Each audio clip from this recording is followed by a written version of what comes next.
This is a presentation of 18 WJTS Sports. Jasper Wildcats versus the Modern Day Wildcats. This game is brought to you by Westside Dairy Queen, Big O Tires, Master Brand Cabinets, DuBois County Tire and Supply, Meringer's Plumbing, Heating, and Air Conditioning, DuBois County Garage Doors, Ubilar & Sons, McDonald's, Carpet Warehouse, Sternberg Ford. Now let's go down to the field.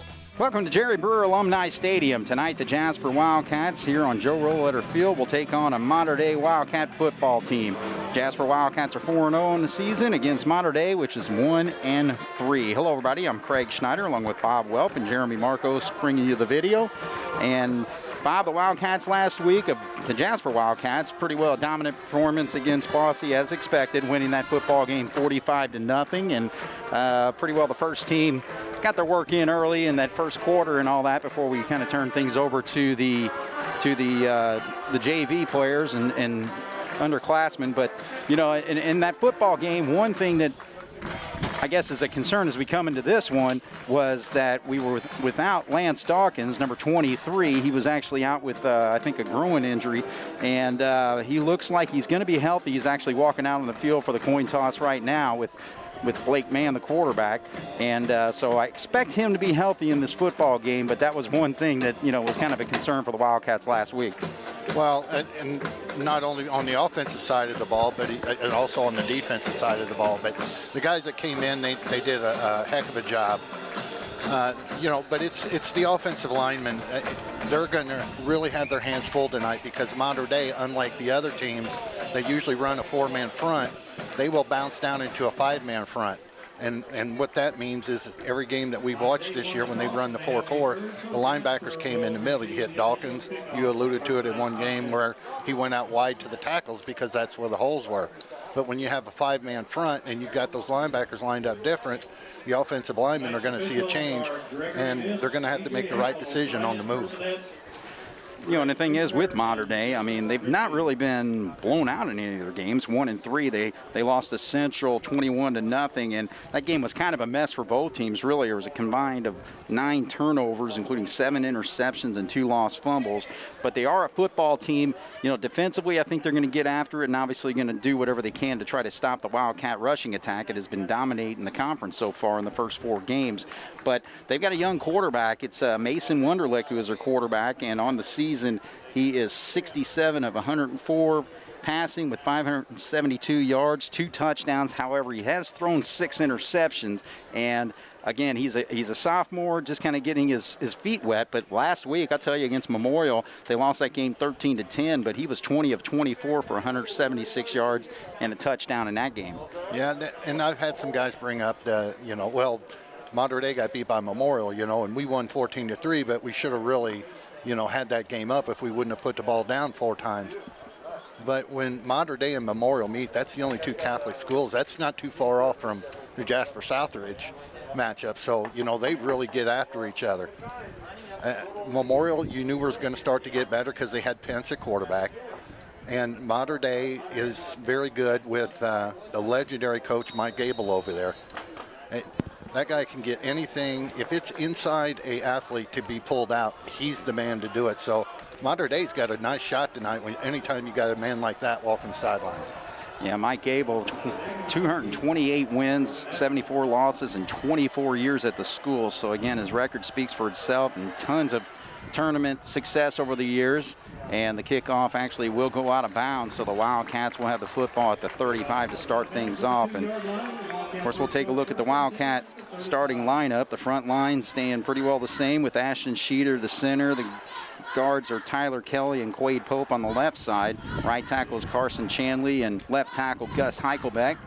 And quarterback again, number 5, Blake Mann, with Lance Dawkins in the backfield with him. 2 slots include Berger, number 21. Isaac Day is 31. Connor Foley, you'll see him at a tight end and also split out every once in a while. And then Jack Albrand is also a starter, number 4, at a wide out spot, split to our near side. So first play is given to Dawkins straight up. And so just a gain of about 2 on that initial play.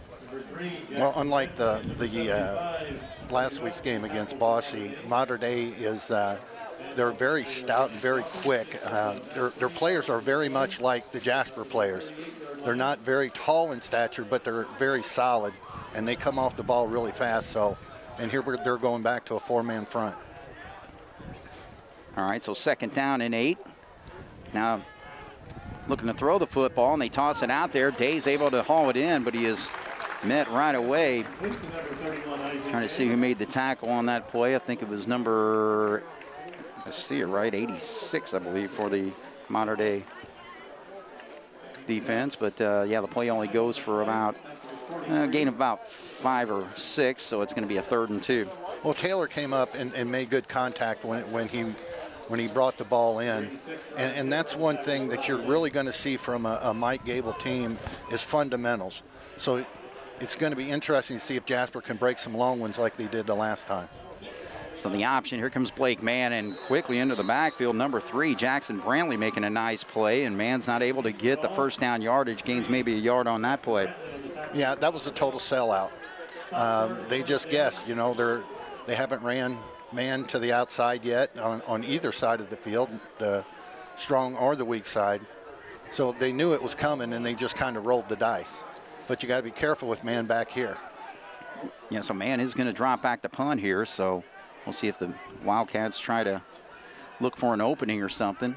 Mann actually sees he's going to go for it, and now it's a one-on-one matchup, and Mann, I think, is going to win this. So as number 22 came up, that was Drew Martin, but again, the Wildcats have been doing that for a number of years, and obviously with a running quarterback like Mann being the punter, they go for that run pass punt option, and Mann's able to get that 1st down. Well, there's really no pressure on Mann. He knows he's got the total trust of Coach Lewis. He's seen it, he had the speed, he got there, and the collision was a heck of a collision. So 1st and 10 for the Jasper Wildcats. We've seen Mann be physical both offensively and defensively this year. Now Berger's going to come into motion, but Mann sees the quarterback sneak opening, and he just rushes it and still battles about 8 white jerseys there to get across the 50-yard line. Well, you talk about the triple option to where he can either, you know, to Dawkins, keep it around the edge, or flip it out to Day or Berger, who's ever trailing on the pitch. But he also can look out there and see when they go into a 4-man front and they really spread it out, he just kind of taps his center on the left hip, 4 yards, and here we go, you know, with 2nd and short. All right, so Mann again under center. Here comes Berger in motion. Did he give it to the fullback? Yes, he did, and Mater Dei read that really well. Number 50 had the initial hit. That was James Ralph, but also number 63 in on the play, and that's Nicholas Boots. Well, the one thing that we're finding out from Mater Dei that we really didn't see a whole bunch, well, we see that absolutely nowhere in the Bossy game. Harrison game a little bit. Wrights kind of did it, but it's the defensive lineman getting low into the legs of the offensive lineman. And when you get locked up, what you do is you take your arms and you kind of swing them out like hooks, and hopefully you catch a leg. And on that one, they got Dawkins. So a 3rd and 5 here. Ball rests at the 48-yard line. Catch just a couple yards into Mater Dei territory. Now it's going to be the option. And there, man, here he goes. He's got an opening to the outside. And he is going to be caught from behind, but not before he's able to get just right there at the 13-yard line. So a big play for Mann. Pick up a 35 on that 3rd down play. Well, Taylor is in the defensive backfield for Mater Dei, and he's making quite a few tackles. That's not a good sign for your defense. And Mann that probably took as long as any time I've seen this year when he went to the outside before he made his decision. He just kind of just waited and waited in his patience, and then it finally paid off. So 1st and 10 for the Cats from the 13-yard line. Straight up the middle for the Wildcat rushing attack. Mann again keeping the football, and he'll pick up 5 quick ones there. In each of the 4 games that we played, it's always seemed like the defenses for the opposing team has been keen on Dawkins or keen on Mann. Mater Dei is having their front 4 concentrate so much on Dawkins because the interior ward is running, but they've got a couple of spies in the back for Mann. Dawkins to the left side, powers over one man and takes it into the end zone. So, welcome back Lance Dawkins, and he puts the Wildcats on the board 6-0. Well, last week when his brother came in, we seen him score down here, and he was able to bounce off a few runners. But we also talked about the 213-pound load that Lance brings with him as compared to about the 167 that his brother does. And when he made contact with Mr. number 22 down there, that was all she wrote. So a nice offensive drive for the Wildcats to start this football game. They're up 6-0, and Sermersheim out there to kick the extra point, and he does. So he stays perfect on the year. The Wildcats have not missed an extra point all year, and right now lead this football game 7-0 with 7:19 to go here in the first. You're watching the Wildcats here on 18 WJTS. So the Wildcat rushing attack moves the Wildcats against the Mater Dei Wildcats, and Jasper up 7-0. Big run there by Blake Mann of 35 yards helps set up the 8-yard touchdown run, and now Mater Dei. And there's an opening. You mentioned Taylor. He's one of the athletes on this football team. We've seen him on defense. We're going to see him on offense. And right there, nice play as he's able to return that all the way to the 43-yard line. Yeah, that's the third play tonight to where he's really stood out. The two being the catch out there on the side and dropping him right away before the first down, and then stopping man from getting in there. And now that run back right there. So we need to keep an eye on 86 tonight. All right, so a quick pitch to the outside. Number 21 hauls it in, and that's Preston Turner, and he's going to be close to a first down. So Mason Wunderlich, mentioned the starting quarterback, sophomore for this football team. He's 6'2", 195, and again, a player who continues each week to get better and better. He's thrown for over 100 yards in each game, including against Vincennes. He was 16 of 28 in that game for 157 yards passing and 2 touchdowns. Well, their pass scheme is very close to Memorial. Another Nice quick pitch grab out there. So on 2 quick catches by Preston Turner. And 1st and 10 for the Mater Dei Wildcats. That's one thing that a coach like Gable will point out to his young quarterback. Take your time and take what they give you. Don't force it in to where you've got 2 black shirts around a white one. Find your man. If not, roll out, you get pressure, throw it away. So for a sophomore, so far, in a few plays, he's looked very good. He's going to look to his right side, and rifles one over there, but a little bit high, looking for number 3, and that's Jackson Brantley, a 5'9" senior. I kind of felt like the guy that calls the basketball games when he makes the comment of the guy hitting 30 free throws in a row. And the next one he's assured to miss. I just started bragging on this young man, and then he sails one. That's just sad. Still throws a hard ball, though. Well, he's got some height on him, too. Right. His helmet seems to be sticking up above all his teammates. So stops the clock at 6:12. Jasper up 7-0. 2nd and 10 for the Mater Dei Wildcats. Now he finds another slant, and this time he hits one of his favorite targets. That's Ryan Taylor, number 86, for a first down. Well, he's just like Pence did to us in a few times, and what the Wrights quarterback did to us. When their timing is so on, whenever he's coming out of his curl, as soon as he turns around, that ball's already in his face. So as he's turning, his hands are already up. And when that timing's there, if Jasper's not on their horses, they're not going to get there. Wunderlich pitches out to the outside, hits a slot receiver, number 21, Preston Turner. And Wildcats actually able to maybe knock that back for a 1-yard loss or so. Wildcats did a nice job of reacting to that. The quarterback is doing such a nice job of dropping back. And when 21 comes out, when he throws the ball, it's where he needs to be instead of where he's at. Now, with Jasper playing this tight, if that's not on the money, that could be going pick 6 the other way. Can't handle the snap there, and quickly all over it is Connor Foley, number 89, coming from his defensive end spot with a big sack. Yeah, you talk about Foley getting that, but as you see him walk back, you've got 4 other black shirts right beside him. So, he was the one that was up in front of the pack, but Jasper's pursuit was there, and if it stays that way. Now, the fumble that they just had right there was a little bit of the issue they had in the Memorial game. So they cannot come up here and be loose with the football and expect to get a win against Jasper. All right, so now a 3rd and long situation. Loss of 10 yards on that play makes it 3rd and 20, and there's a flag there. I don't think Mater Dei was quite set for that play, so that's going to move them back another 5. Looks like Coach Gable has kind of mellowed out a little bit with a few years under his belt. I remember when he would come walking out onto the field and address his players for not being disciplined.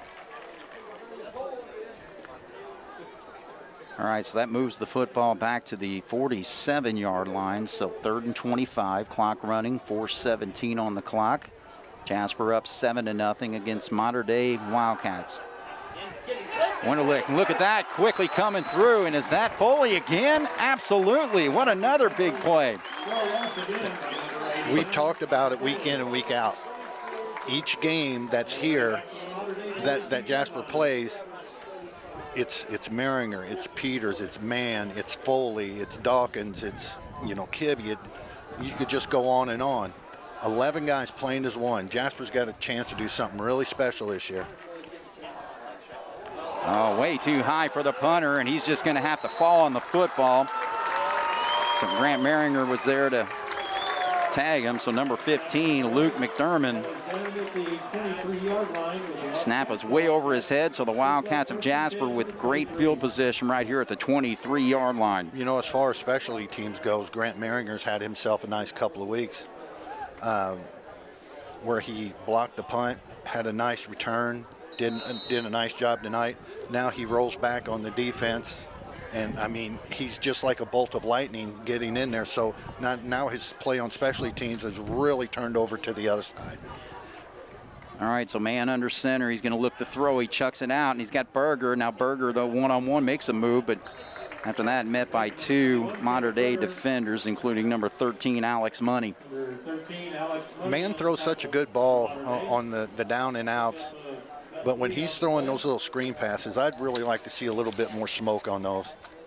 You float those out with the speed that you'll find in the SIAC, that's easily going the other way.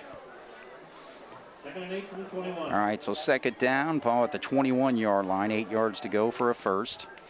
Day comes in motion, then goes back the other way. He'll take the pitch on the left side, looking to go straight up, and he is met by number 3, Jackson Brantley. Well, Mater Dei is one of their defensive schemes. When you get past the defensive line, your linebackers and your cornerbacks, when they see when they see man step to either side, whether he's going to go to the right for the pitch, the triple option that way, or come over to the left, they're just shooting. Like the other teams were shooting the gaps in the inside tackles, these guys are shooting wide to take that out. So now they're going to actually give it to Dawkins. Dawkins sees an opening. He's going to have enough for the first down as he's able to get it down to the 11-yard line. Jasper doing especially what they're supposed to be doing right now. Just ball control, go down, punch it in. Let's just get the W, get the game over with, and let me get on down to Florida. You're anxious, aren't you? I am. All right, so 1st and 10 for the Wildcats. It's at the 11-yard line, so it's not goal. But they give it to, and he loses the football. Lance Dawkins saw an opening there, but then drops it on the ground, and quickly Brantley, number 3, picks it up for the Mater Dei Wildcats. So Wildcats of Jasper with a great opportunity to early on take control of this football game, and they turn it over, something we haven't really been seeing since the Memorial game. Well, in discussions with other Jasper experts out there, the fans, they were like, how is Mater Dei going to stay with us? That right there. Yep. You can't put the ball down. Dawkins came through and he had both hands on the ball, and then it opened up and he went back to the side to where you can get an extra step, and at that time, here come the hand. All right, so Mater Dei with the football. Quick pitch out there. Finds Taylor. He tries to dance around, but we got a penalty flag that was thrown there, so we'll see if that's a hold. Well, Grant Maringer got down there in a hurry. And the 2 receivers on the far side, that's got to do the crackback, so when the receiver comes over, he's got a lane. Kind of grabbed him and held him and moved him out of the way, and there came the yellow flag. All right, so they've yet to walk this off. We'll see where they spot it. I guess half the distance is where they're going to go. So they're going to spot it at the 4-yard line. So that's going to move Mater Dei back Will remain first down, though. So 1st and 13 from the 4. Well, Mater Dei has been their own worst enemy tonight. And that's got to be driving Coach Gable crazy, but Jasper has to take advantage. Oh, there's a big penetration there. Trying to see who made the play. I think it was 63 making it, and that's Liam Kibbe coming up hard. All of them. Every single one of them has speed. That has just got to be an absolute nightmare for the opposing offensive line. Actually, check that. It was Ashton Schneider, number 53. So, again, a lot of quickness from that middle linebacker spot. Well, seeing Schneider pick up that fumble and go, we know he's got speed. Yeah. All right, so 2nd down. Now he's getting a handoff in the end zone, but the Cats are able to slow him up. He maybe gains 2 on that run, so Joey Pierre having a tough time running the football. Well, I'm really going to be surprised to see Mater Dei put the ball up in the air. It was just 2nd and 13. Now it's, no gain there. 3rd and 13. If Jasper, Shelton will probably bring some heat. What do you really got to lose? Our cornerbacks are playing really good football right now and playing very tight coverage. And you just don't, as Mater Dei, you just don't want to give up the 2 points. And all right, here so they go. Looking to his left side. He's got Taylor over there. He's going to try to get to the marker and actually loses the football. But he was down and was able to get enough for that first down. So a big play there for the Mater Dei Wildcats to get that first down on a 3rd and 13. And that's why I sit up here and the coaches are down there on the field. Not only did I not think they would throw the ball, they got the first down out of it. Well executed by Mater Dei. So a 14-yard hookup on that play, 1st and 10, and we come to the end of the first quarter. So Jasper had a great opportunity after the bad snap on a punt. A great field position, but then fumbled the ball back to the Mater Dei Wildcats. When we come back, they'll be 1st and 10 from the 18-yard line here on 18 WJTS. All right, so the Mater Dei Wildcats, 14-yard hookup on that 3rd down situation. 1st and 10 from the 18-yard line.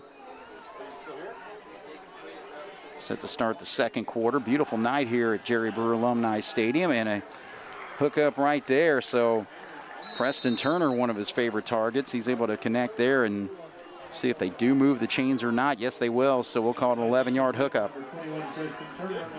Well, we're doing a nice job of getting up and keeping the yards after the catch down, other than the 3rd and 14, of course. But we're just not getting the pressure on him the way we need to. Now, he's awful young, so if you get some pressure, maybe he'll get happy feet. Wonderlic trying to set up the screen straight ahead, and he's got a man, but Sheeter's right there to stop it quickly. So he's trying to set up Joey Pierre there for a little tailback screen up the middle, but it goes for about 5 yards on that play. Well, even though they got 5 yards on there, Sheeter did an absolute wonderful job. He was tied up with 2 guys and was able to shed them and reach out and bring the back down, because it was, if he wasn't going to get him, there was going to be some more yards chewed up. Wonderlic again to the right side, connects and maybe gains a yard on that play. So number 21, Preston Turner, wasn't able to get away from the Wildcat defense, and we'll actually say no gain on that play. Jasper did a nice job of finally getting some pressure up there, but they got the pressure because Coach Shelton sent a couple extra players up there. Now what happens when you bring a couple extra players? That opens up that middle. So Jasper's got to be careful for 2 things. If you're bringing that much heat and coming that hard, that middle screen, if that comes in, and then a little screen from the outside into the middle. So the ball at the 35-yard line, 3rd and 5, pitch out here, and it's a little too tall there for number 3, Jackson Brantley, not able to haul that down. He's only 5'9", so couldn't quite reach up to get that football, and now Mater Dei will have to punt again. Well, case in point right there, he had pressure on the 2nd down, and then 3rd down on that swing pass, they started to get the white shirts from the offensive line pushed back into his face. So he started shuffling his feet, and then he threw high. The Wildcats did not have anybody back until the last second, and then I'm going to say not so good punt, and it actually takes a Wildcat of Jasper bounce, and so Jasper will have the ball right at midfield at the 50-yard line. Well, when he put that ball up in the air, we had Isaac Goebel that was sitting there, and everybody starts screaming, "Get away, get away, get away," because you don't want the ball to hit the ground and come up and hit you in a live ball, and of course Mater Dei recovers. He just kind of dove out of the way there. That punt was not one that he'll write home to mom about. So the third series for the Jasper Wildcats, and again, great field position, actually spotted at the 49-yard line. Gives it to Dawkins straight up, and Dawkins, he had the touchdown run, but his last touch was a fumble, and he's not really been breaking his big runs just yet. He only picks up about 4 there. It's the constant pounding. If Jasper is truly as good a condition as we think that they are, towards the mid to late third quarter is usually when runs like that start to open up. Mater Dei is very stout. When he comes through that line, they're shooting at him hard. He had 4 guys hit him right there. And if he gets through that one, I'm going down for autographs. Second down, Dawkins, there he goes. Now he plows forward, and he's able to get to the 40-yard line, and that's going to be a first down pickup there, so a gain of about 8 on that run. Well, a lot better job there by Pope and Heichelbeck getting out there and getting some guys pushed out of the way to where the first initial contact with Dawkins was 2 yards past the line of scrimmage, and the other guys were coming in by the side, and you're just not bringing Lance Dawkins down like that. And the thing is, when you look at the Wildcat offensive line versus a defensive line, Jasper looks like they got him outmanned, but now there's Mann carrying the football, and he's able to get across the 35, so a nice quick little run there of about 6.5 yards. I know it's human nature that when you're out there watching and Mann comes this way or Dawkins comes this way, the pitch today or Berger, that's where your eyes follow. But if you just watch the dark gold helmets of Jasper against Mater Dei, that offensive line is just hitting them and driving them back. Every once in a while, Mater Dei will guess the right gap to shoot, but for the majority of the night, that offensive line has been moving people. Now I'm just looking at their nose guard, 5'10", 190-pound Clay Martin. He's a sophomore, and Ashton Sheeter should just dominate him all night. And Mann rolls out to his left, got a little bit of pressure from James Ralph, number 50, and was forced to throw it way short of his receiver. Most defenses will shoot their defensive end in, and then the Jasper lineman takes advantage of that and pushes him in. But Mater Dei has taken more of a straight towards the sideline approach and taken away that run, because it appears that Mann really likes the run first option. But Mann did a nice job there burying it at Albrand's feet, so you don't take the sack. Mann sees the opening. He rushes forward. He needed 5 to get the first down. He's going to be real close. Actually, he will. He gets 6 there. So he's able to get it to the 29-yard line. So he's doing a great job of reading that opening just right behind his center on those quarterback sneaks. On those particular plays, the ones that he went up in the middle, they're taking their defensive tackles and they're actually shooting them out towards the outside, and they're bringing their linebackers in. And just like you said, Mann goes up there and sees that, taps him on the hip, let him know which way he's going, and he's picking up 4 or 5 yards. So reads it this time, and he gives it to the fullback, and the fullback continues to punish guys. So he's starting to get on a roll here on this run, this series of downs, and that is going to be to the 21, which he needed to get, or I'm sorry, to the 19, maybe just about a half yard short. Well, this is when the players on the Mater Dei side look at their coaches like they're crazy, because their coaches tell them, look, you got to hit him this way, and that's how you bring him down. The guys in the white shirts that's actually doing the hitting with Dawkins, they're looking at the coaches like, do you really see what's coming towards us? Again, Dawkins was in street clothes last week, and boy, he is just a big kid.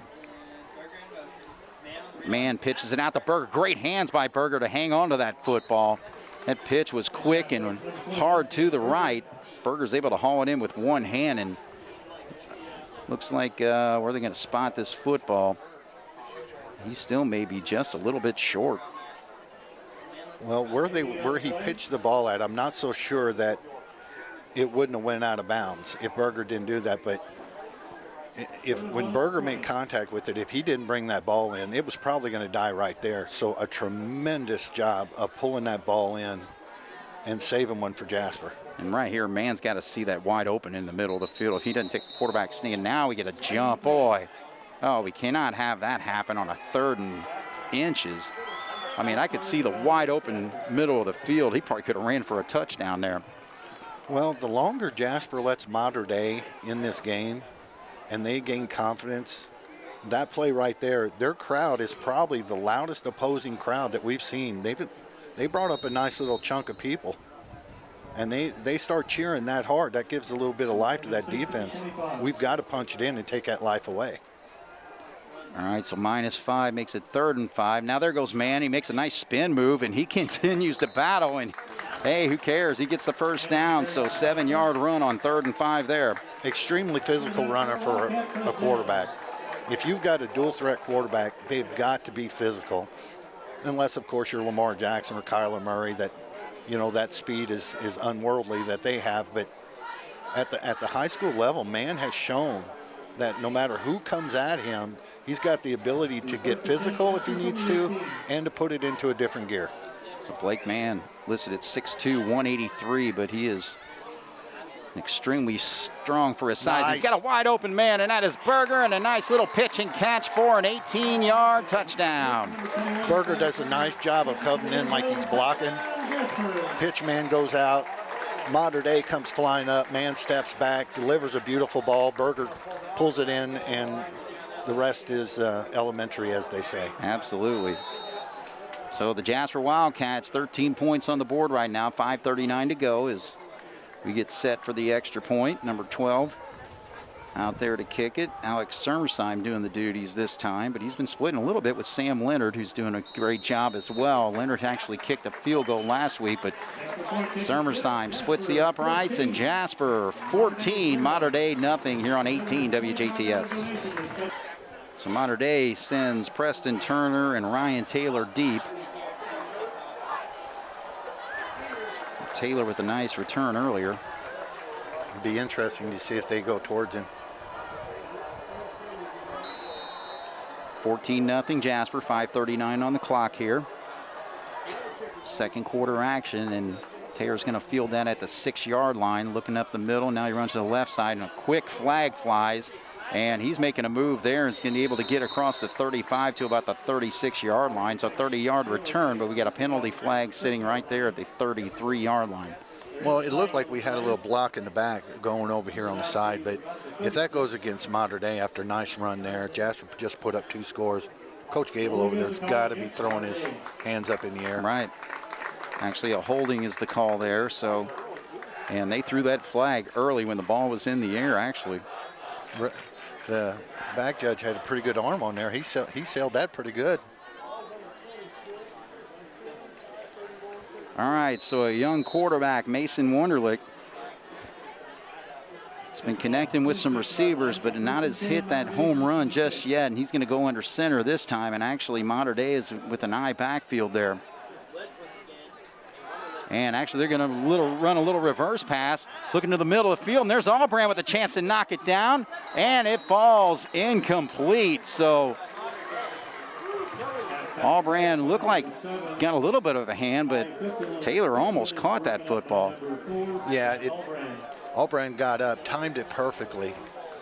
And there's an old saying that when you're on the defensive backfield, if the ball's coming to your receivers, look at his eyes, because his eyes will tell you everything.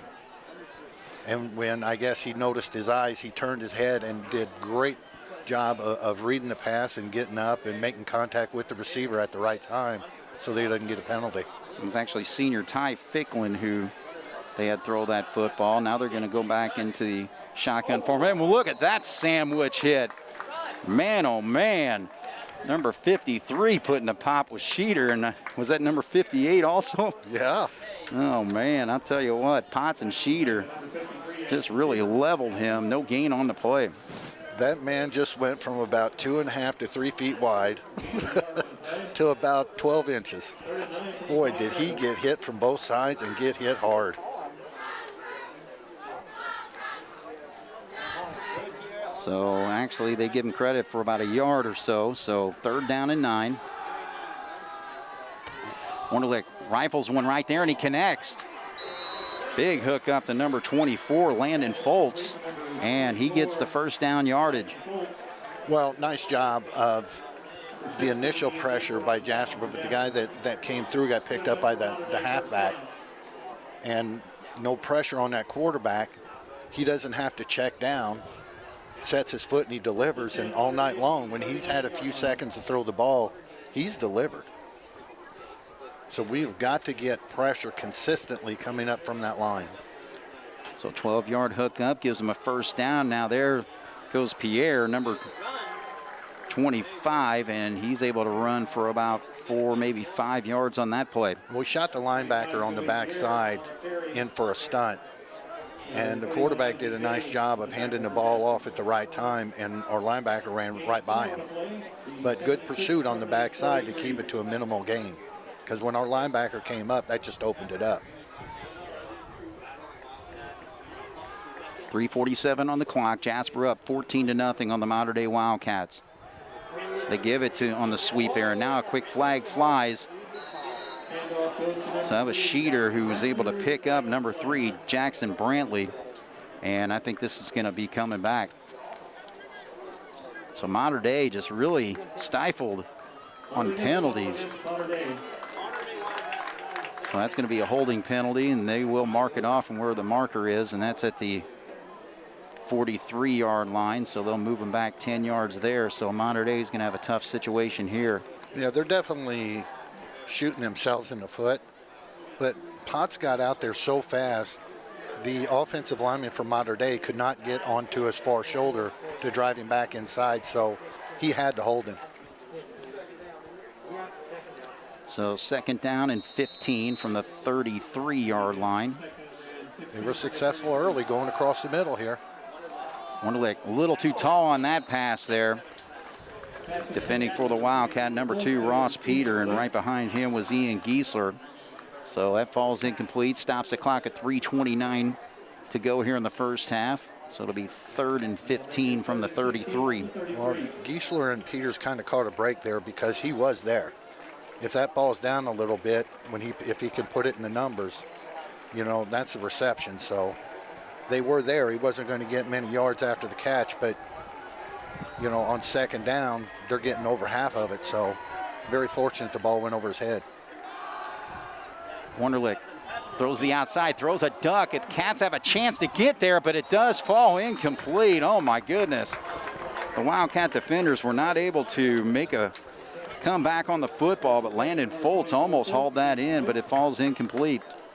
Tremendous effort by Foltz. I didn't think he was going to be able to get there, and I'll be gosh darn if he didn't hit the ground so hard, he would have probably pulled that in. That was a tremendous effort. All right, so 4th down, another punt situation here for Mater Dei.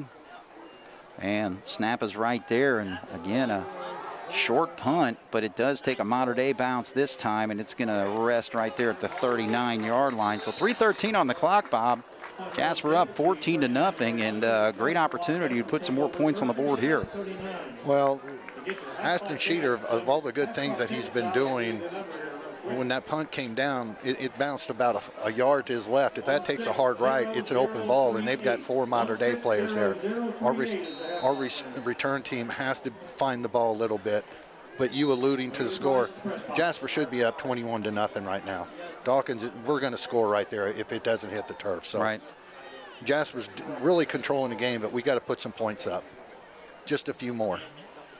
All right, so Mann actually keeps it. He rode Dawkins' pouch right there, but held on to it for about a 4-yard gain. It's important to put those points on the board because you want to take the life away from Mater Dei. Anybody that's watched this game to this point, Mater Dei's got some fight in them. You know, they're bringing it. So you've got to go and you've got to push it in the end zone and get their heads hanging low and then really put it to them. So Mann keeps it again. again, he takes some punishment, but does a great job with those spin moves. And again, his quickness just moves him forward, and he gets right to the 50-yard line on that run. Well, most of the punishment that he gets when he runs like that, it's nowhere close to the punishment that he deals out. But as a quarterback, when he runs up in the middle, especially when you get a little later in the season, you start to hold your breath a little bit more because you don't want to see him on the sidelines. So, man, looking to throw, drops straight back. And we got a penalty flag. This should be on the Wildcats of Jasper, I think, this time. But, wow, what a catch over there. Connor Foley is just doing the job as a tight end, running good routes and everything. So he finds an open space there and catches it kind of on his hip there. But the pass will not count, I don't believe. Yeah, I'm the way Jasper's walking back, holding against Jasper. You know,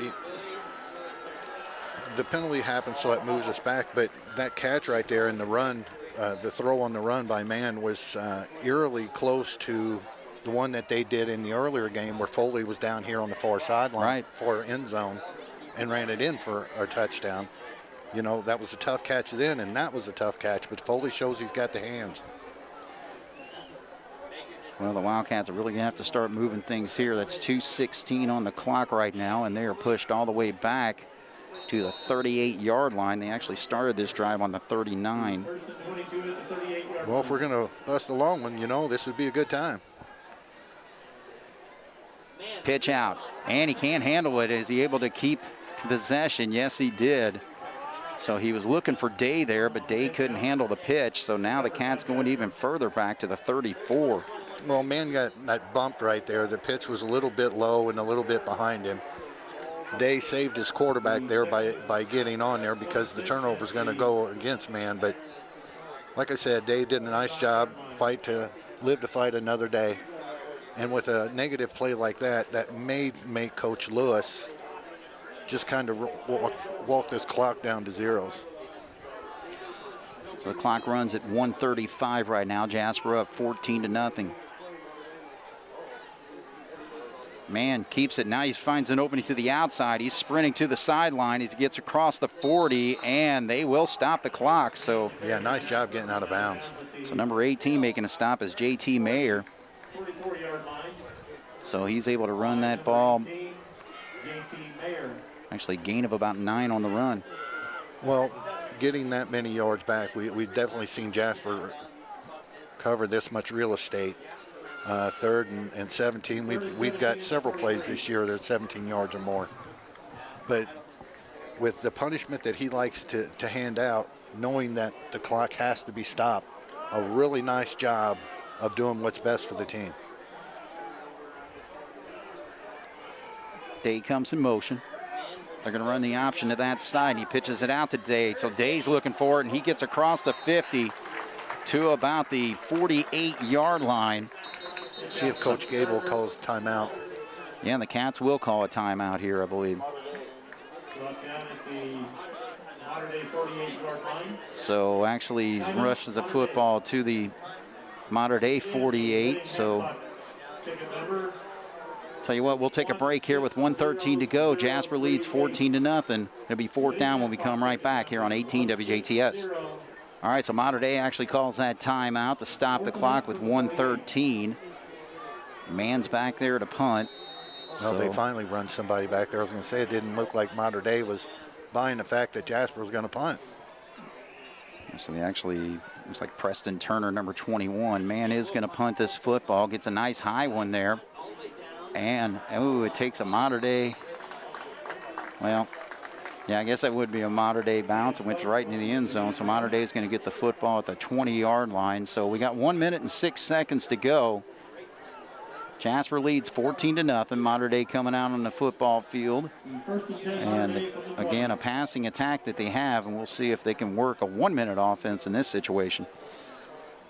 Well, you're down 14-0. You got a young quarterback. If you're going by the numbers, you kind of just eat this clock up because you're deep. Maybe take one play if you hit it, then go from there. But, you know, you're also down 14-0. Gable may be getting aggressive.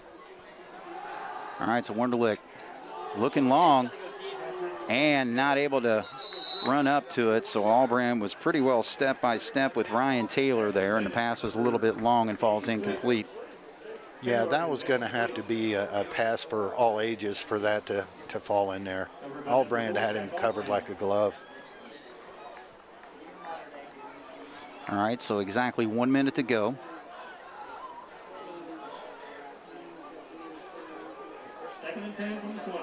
Actually, noticing one thing with the Wildcat defense tonight, Michael Beekler is in a defensive tackle spot, number 24 right now. Brought Foley in as a defensive end. Now they're actually going to run the football. Looks like they're just going to be content with what they get here. I think they're going to try maybe at least one more play. No, they're actually, that's Jasper calling the timeout here. Well, that was a great call because that was Beekler that came up to make the stop. All right, so Jasper Wildcats call a timeout. 51.8. When we come back, it'll be 3rd and 10 from the 20 here on 18 WJTS. All right, actually, there was a loss of 1 yard, so the ball's at the 19-yard line. 3rd and 11.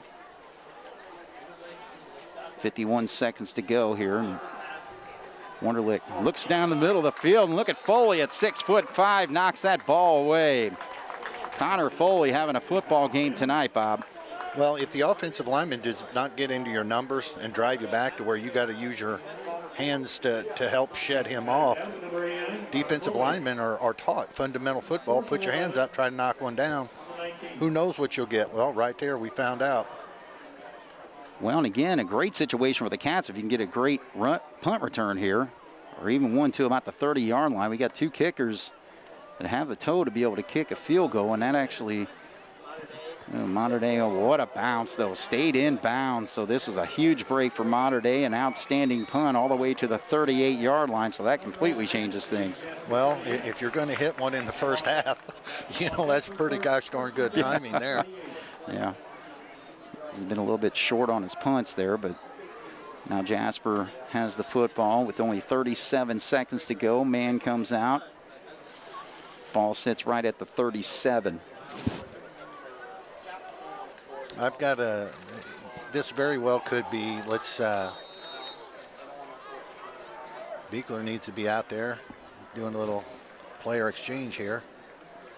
Yeah, they're actually, the play calls for double tight end. We got actually 2 wingbacks here. Play clock down to 8 seconds right now.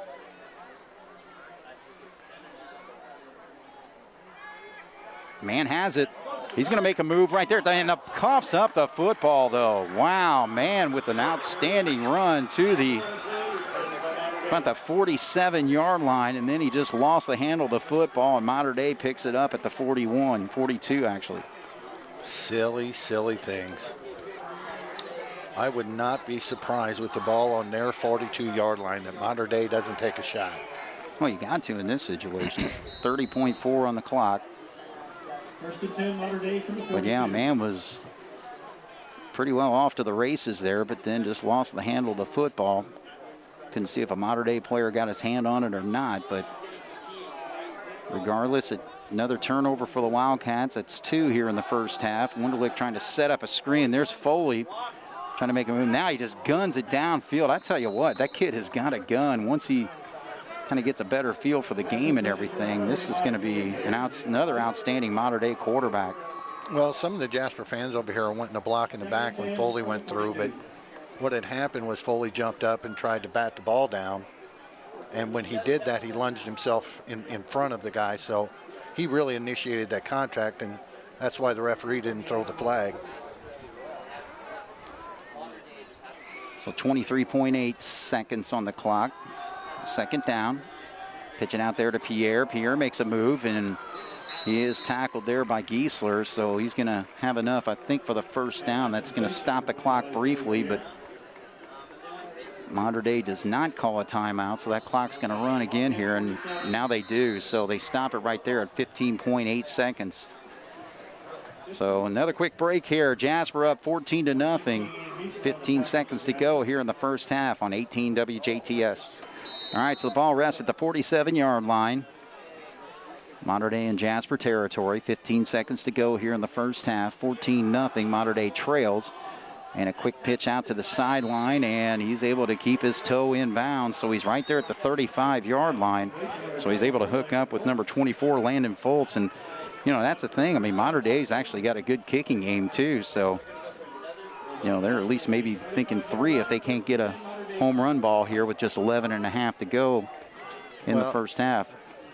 I would, unless they're planning on using, I believe, their last time out, they will be shooting towards the sidelines. There they go again. There's another bullet. Again, the same play, and this time he's able to make a move and cut inside. Now he's looking for the end zone, or at least the middle of the field, still on his feet. And will he run the clock out? And I'll tell you what, that was a huge break for the Jasper Wildcats, actually. That play took all 11.5 seconds to go. And Mater Dei, who was looking to at least get 3 points on the board, but number 24, Landon Foltz, was thinking way more than that, and he runs to the middle of the field, and so a huge break for Jasper there, Bob. Look at Mike Abel. He's out there talking to the young man.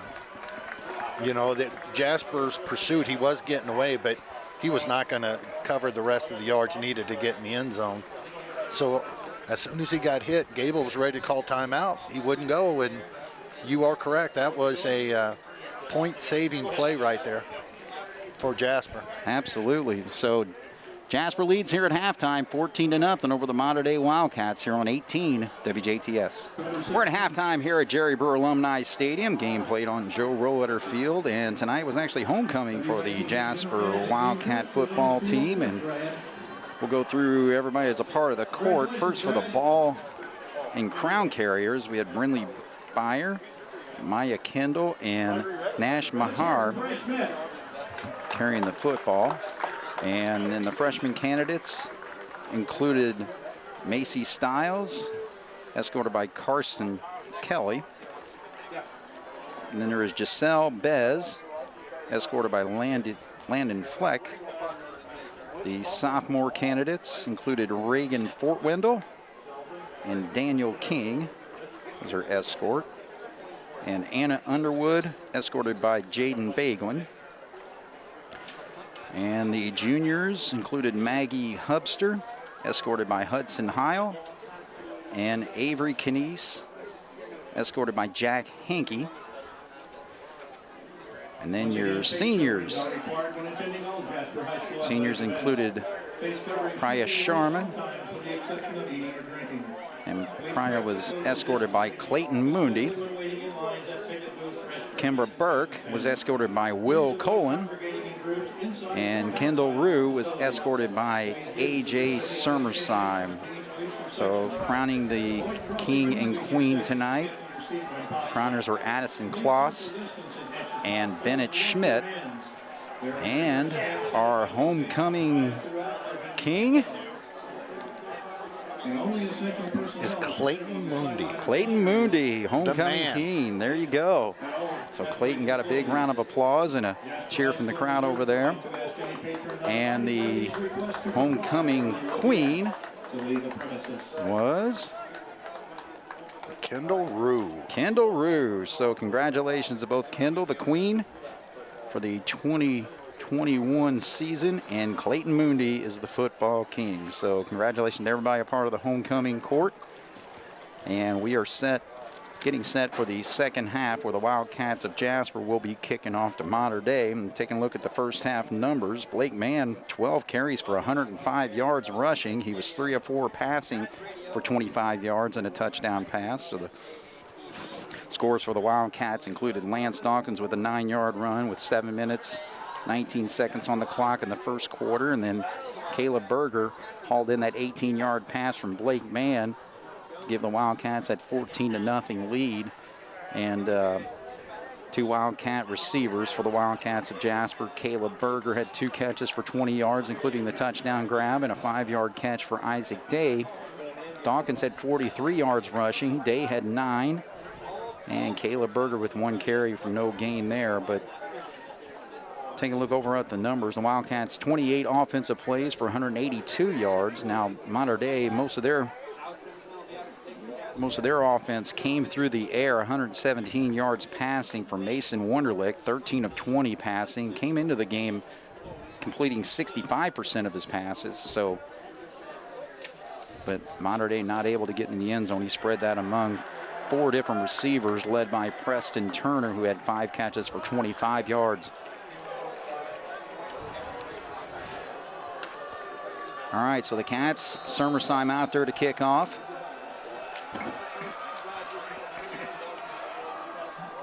And he pops it, so it's going to be fielded right there at the 24-yard line. I was trying to see, was that actually return that? Okay, his number 10. I was going to say you couldn't quite see his number. It was a little bunched up there, but that was Bryce Humphrey who returned that football to the 38-yard line. So outstanding field position for Mater Dei. Yeah, and I tell you what, our defense really has to, I think it's very important for them to get Mater Dei to punt the ball. It is 14-0. Jasper's feeling pretty good, but if Mater Dei puts this in the end zone, face masks are going to get another 10. Yeah, I think so.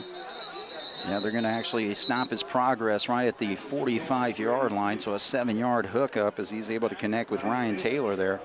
Jasper's very fortunate tonight that putting the ball down on the turf and having some drive-ending penalties, they're just very fortunate that the team that they're playing is doing the same thing.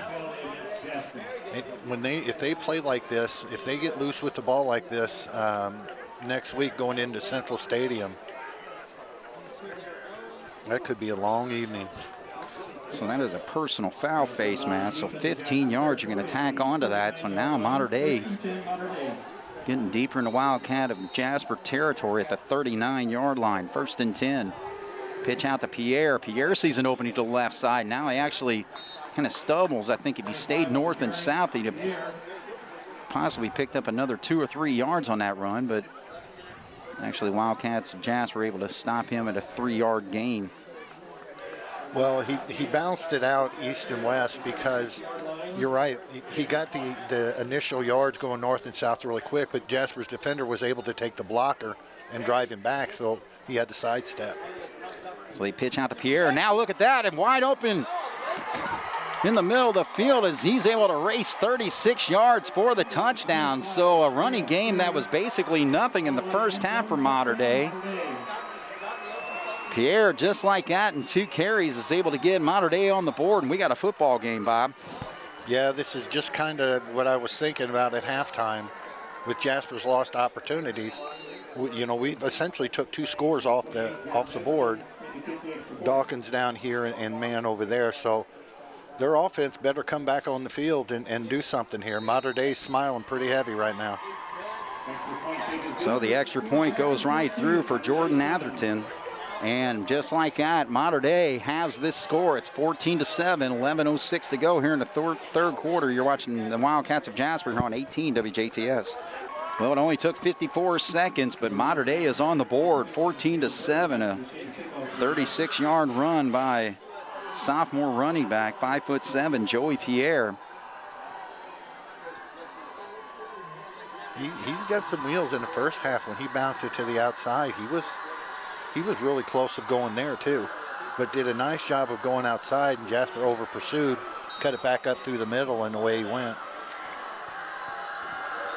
So Pierre actually had 4 carries for only a net of 3 yards in that first half. Shout out to the Mater Dei student section over there. They're not great in number, but boy, they are loud. Kick all the way to, actually they're going to call it a touchback, so probably a break for the Jasper Wildcats there as Berger had 1 foot in the end zone, and in high school football, it hits that end zone, it's an automatic touchback, but I don't know if he'd have been able to get back to that 20-yard line on that kickoff. Well, it's amazing what a score will do for a team. Especially teams came out. That was the best kickoff they've had all night. And the white shirts got a little more pep in their step. It's very important for the offense to come take this game back. All right, so the Wildcats, again, an early scoring opportunity that was foiled by a fumble by Lance Dawkins, as it looked like he was heading towards the end zone. And then Blake Mann, when the Wildcats were able to get the football late back in the second half, and after Mann had a nice first down run, he lost the handle of the football. So here we are, 14-7. in a football game that the Jasper Wildcats had opportunities to take complete control in the first half. Yeah, they flew to the ball right there on that play right there with Dawkins. They had 5 guys hitting him. So Jasper letting the clock click down to 10 seconds before man goes under center here. Man's going to run the option. Pitches it out to Berger, and Berger actually steps out of bounds. Yeah.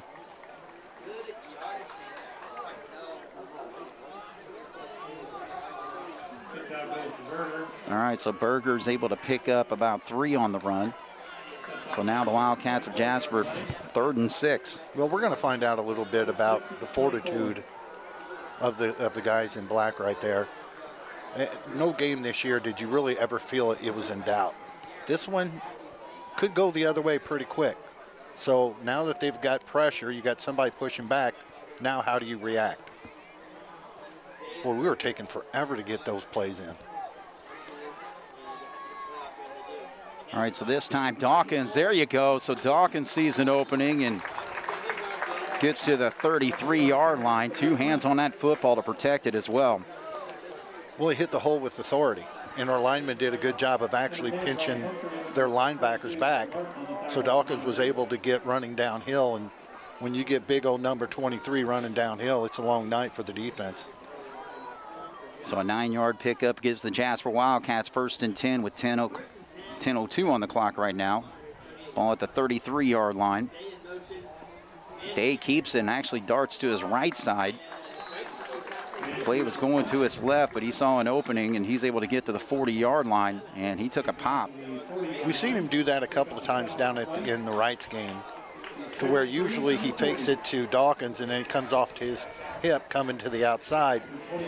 But Mater Dei is starting to shoot so aggressively, he's trying to sneak in that back door, and he had a nice gain there. If he pops one, that's going to stop that pursuit, which should open things up for Dawkins. Sure. All right, so Allbrand, the only man split out. 2 slots back there. 1 comes in motion.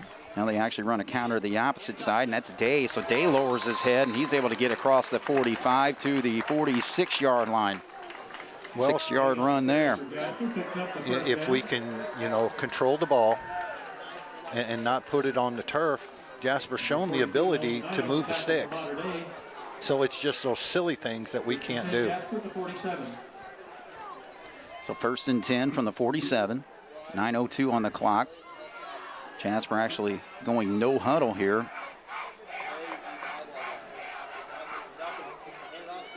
Dawkins to the right side. And the football falls on the field. And is this another turnover? They still not have given any indication.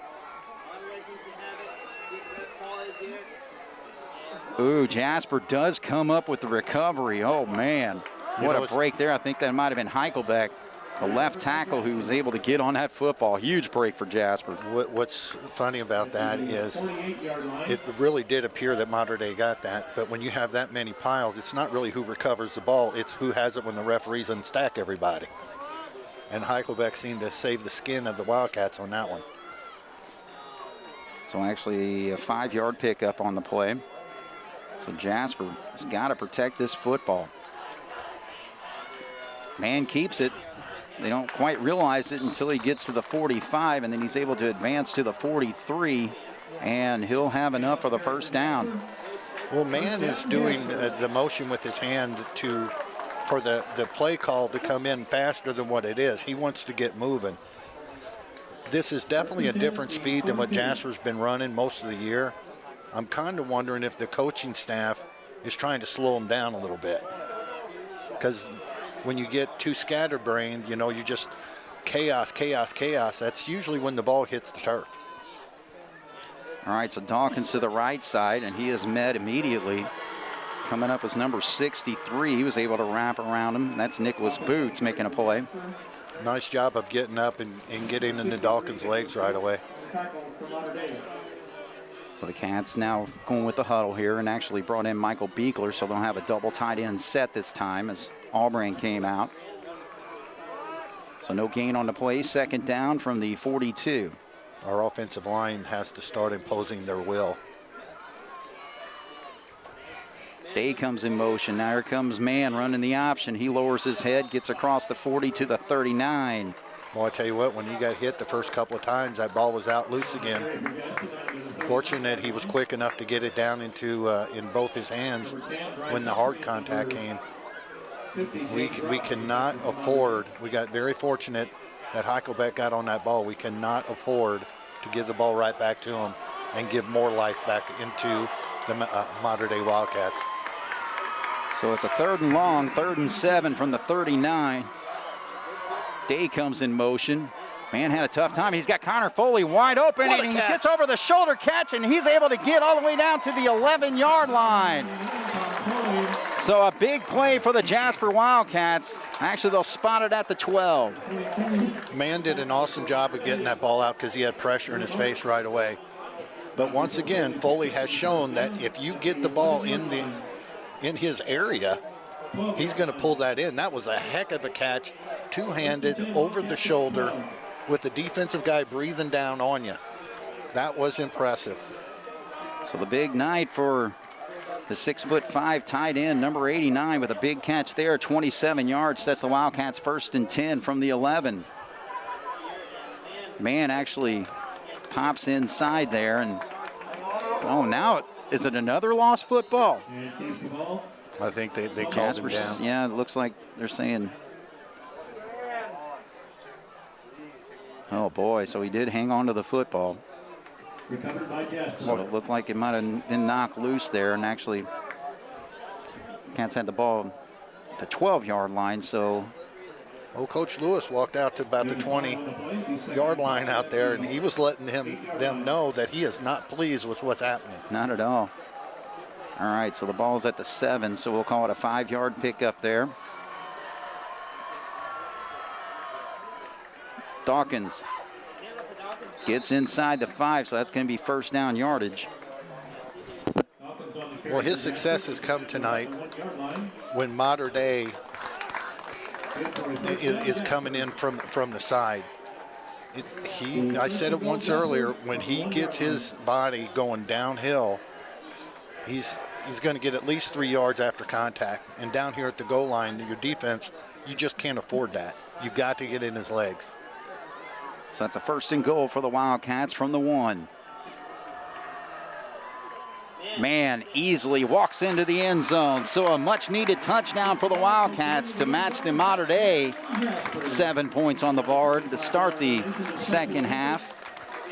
And with 5:05 to go, Jasper leads 20-7. Jasper was very fortunate on that drive. Very fortunate. Putting the ball down on the turf twice during that drive. Somebody was heads up for the black and gold and jumped on it. And then, of course, Foley pulled in an unbelievable catch on an all-important 1st down. Huge play. All right, so Summerside pops it right through. So Jasper leads this football game now 21-7 with 5:05 to go here in the 3rd quarter. You're watching the Wildcats against Mater Day here on 18 WJTS. Cats pretty well a workman-type drive there. No play bigger than 9 yards until that pass hookup where Man was able to find his tight end, Connor Foley, number 89, for a 27-yard hookup, and eventually led to the 1-yard touchdown run by Blake Mann. Let's see if they try to pooch this again. And they actually do, and that's going to be fielded right at the 30-yard line, but the Cats quickly there to stop it, so gets it right again. Excellent field position at the 37, 38 actually. They actually brought in that time number 80, Sam Leonard, kicked off there. It's been a long time since I've seen the consistency of the starting field position for both teams this year. It's got to be the 30, 35-yard line. Yeah. So 1st and 10. Wunderlich chucks out to the flat, and he completes it. So, again, just those short passes. This time he goes to Preston Turner, but short passing game, though, picking up 7, 8, 9 yards a pop. Well, they brought the slot back in towards the middle of the field, and Day, for some reason, planted his foot and started to roll with him for about a half yard before he realized somebody else had him. When he rolled back outside, they've already had the big yards. So Pierre, who's had a big run already with the touchdown run, and he's able to get the first down yardage needed. They only needed 1 on that 2nd and 1, and he's able to take it for about a 6-yard gain. Well, the story's turning out to be for the Jasper defense is what can you do on first down. Usually tonight when Jasper's got a pretty good stop, that really stifles Mater Dei, unless, and then if Mater Dei gets a penalty on top of that. But when they're getting their 2nd and 4 and 5, it just opens up their playbook. Well, they're starting to show some confidence in Pierre as he gets another carry there for 3 yards. Their quarterback, he's every bit of 6'2", but their linemen, they're like the perfect linemen. They're 5'10", 5'11", 190, 205. I mean, that's a solid package. So 2nd and 7, now a little play action. They chuck it out to Pierre, but what a read there by Peter. Number 2, Ross Peter, the senior, comes up and puts a big hit on the running back and stops that screenplay. What an open field tackle by Peter. He saved a lot of turf from being chewed up on that one. So they try to play action to Pierre there and then end up passing it off to him. Peter plays one of the safety spots. The Wildcats pretty well with a 5-man backfield for the most part, but their safeties kind of walk up into outside linebacker spots. Well, with about 2:55 to go in the 3rd and down 14 points, you would think this is 4-down territory. Pass out in the flat is complete, and that is Grant Maringer making the stop, throws him out of bounds at the 40-yard line, so he's able to hook up right there with number 80, Landon Elpers. That was huge to keep the yards after the catch down. In fact, non-existent on that particular play. Now, when Mater Dei has run into these type of situations, it's been the little screen flare passes out here on the side, on the strong side. Let's see what they do here. Well, actually, Jasper's going to call the timeout. They weren't happy with the defense that they had against that formation. Mater Dei was all set to go for it on 4th and 4, so we'll take a break here. 2:45 to go into the 3rd. Jasper's up by 2 touchdowns, 21-7 here on 18 WJTS. All right, so Coach Tony Lewis wanted the timeout there. A crucial situation here, 4th and 4. Mater Dei going for it. Ball rests at the 40-yard line with 2:45 to go here in the 3rd quarter. Looks like we want to bring some heat. And we got some movement on the Mater Dei side. So look like the right guard there, or right tackle. I'm trying to see his number. But a false start against Mater Dei. And I think that was number 63, the right tackle, Nicholas Boots. Well, as a defensive player, when you look up, because you get the play clocks on both sides of the field, and you see the numbers start to get pretty low, it gets a whole lot easier to guess when they're going to snap that ball. And Jasper was bringing heat with three different defenders, caused them to jump. So now 4th and 9, and he rifles it out there and almost intercepted, but knocked down. Great play there by Jack Albrand, number 4. Yeah, that was a do or die right there. That's one as a coach, you tell your player, look, if you're going to try to get that ball, you better get it, because if not, he's going to the house. And Albrand was the right man at the right time. All right, so Cats will have the football at the 45-yard line. 2 minutes and 40 seconds to go here in the 3rd quarter. They have a 2-touchdown lead, 21-7. Blake Mann brings his offense back onto the football field. Jasper can run out this clock in the 3rd quarter, get a score. That's really going to make things difficult on the Wildcats from Evansville. There's Dawkins, 2 hands on the football again, and he's able to get across midfield to the 48. All year long, this is what Coach Lewis has been talking about with his Jasper Wildcat football team this year. Late in the game, their conditioning, they are able to stay at that high level and start to take over a game. We'll see if that holds true in this game. The Wildcats trying to use some clock here and actually snap the ball with the 15-second mark, but There's Dawkins, gets across the 40-yard line. So strength shown on that run to get the first down and plenty more. It's got to be really disconcerting for a defense to have 3 guys on a particular player and the pile still going the other way. So 9 yards for Dawkins there. 1st and 10 for the Wildcats from the 39. Snap comes right here at the 11-second mark. Dawkins gets it again, and again just trying to use every bit of his sprint there to get the yardage, but that's a tough one there as he only gains 1. Running Dawkins 3 times in a row on that, well, they ran him the 3 times, but the 2 times previous, they were playing out a little bit. They really stunted the middle hard on that one. It's going to be interesting to see if man sees that coming on this 2nd down and then bounces it outside. So clock continues to run. We're at 1:13, 1:12, still in the 3rd quarter, 21-7. Jasper with the lead here. 2nd down and 9 from the 38-yard line. Now they give it to Berger on the counter to the right side. Berger showing some speed and strength as he's able to get it to the 31. 8-yard pickup there on that 2nd down run. Well, if he continues to run like that, Berger's going to be getting the ball more and more often because he came through with authority and he pushed a few guys back as he went through. And as we talked about Mater Dei getting into 3rd and short situations being bad for us, of course we're going to talk about the opposite, being that we have the ball. Berger got us 3rd and short. That's a very good thing for the black and gold. So actually, Cats need just around 2 yards, we'll call it. 3rd and 2, but Dawkins easily gets it as he's able to power his way all the way to the 25-yard line. In last game, when you had mentioned about Dawkins popping it out towards the tackles, we were getting a little bit later in the game. And that seems to be almost a trend because that's what he's doing now. Right. All right, so the Wildcat offense on the ground, and a big pass play led to their touchdown here in this 3rd quarter. They lead 21-7 as we come to the end, and we'll be right back with the 4th here on 18 WJTS. Jasper Wildcats sitting at the 25-yard line, 1st and 10 to start the 4th quarter here. Man looks to the sideline as he communicates with Matt Bajorek over here, the offensive coordinator.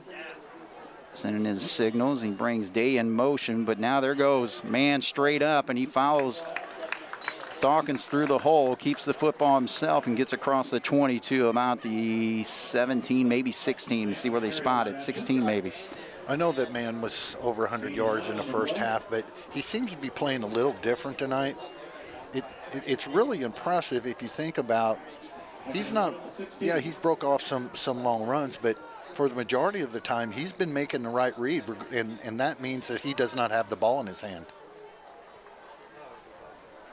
Dawkins has it in his hand. He goes to the left side, and he stays on his feet as he gets inside the 5 before the pile stops. So he easily gets the 1st down all the way down to the 2-yard line. So 1st and goal there, 14-yard run for number 23. You know, don't ask me why, but the other day I was just kind of thinking about this. We as sports pundits, we try to compare people, and I know a lot of the time it's not fair, but Dawkins reminds me a lot of a guy by the name of John Goldsberry that played down at Heritage Hills. Heritage Hills, yeah. Again, just a power runner. And man tries to go off tackle that time, keeps the football, but he's going to be short. So actually no gain on the play, so 2nd and goal from the 2. Mater Dei's backside defense did a nice job of not giving that lane. When Dawkins came through and they stunted towards him on the strong side, man stayed right on his hip, which you got all that congestion. It's going to be hard to get through there, but Mater Dei took away the backside. Clock running at 10:20 right now. 2nd and goal. Dawkins, left side, follows his offensive line right into the end zone for the 3-yard touchdown run. Yeah, this When we talk about offensive players, you've heard the term over the years of thunder and lightning, and there's no better example than Lance Dawkins and Blake Mann, and that was a whole bunch of thunder rumbling into that end zone right there.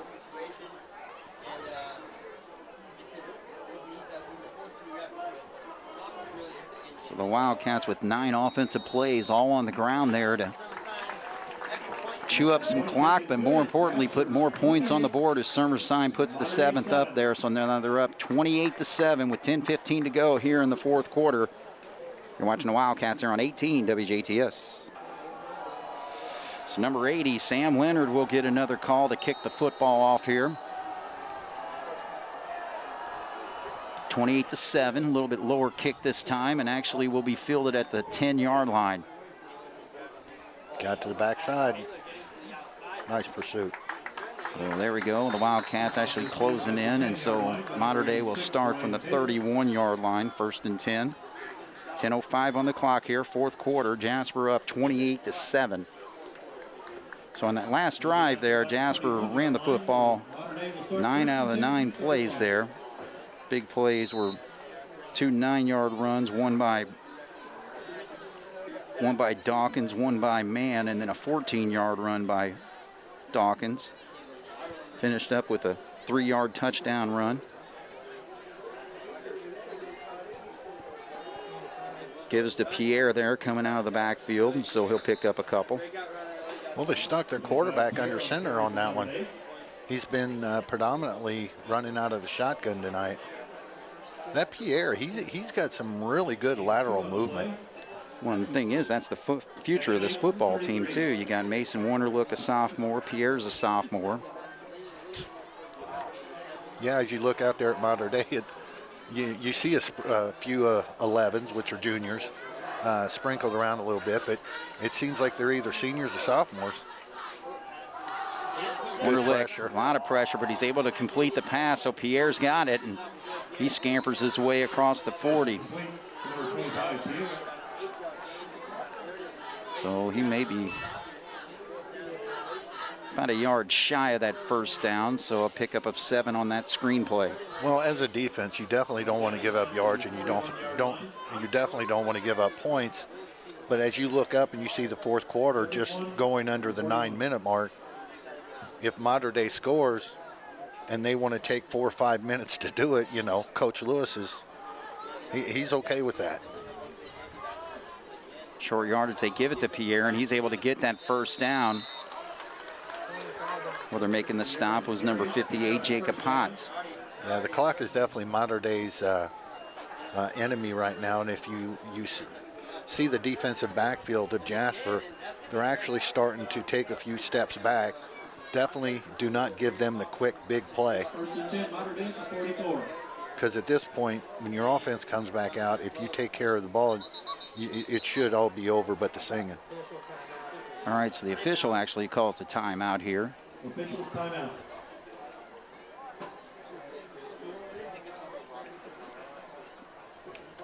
I'm not sure what it's about, though. Stops the clock at 8:24 right now.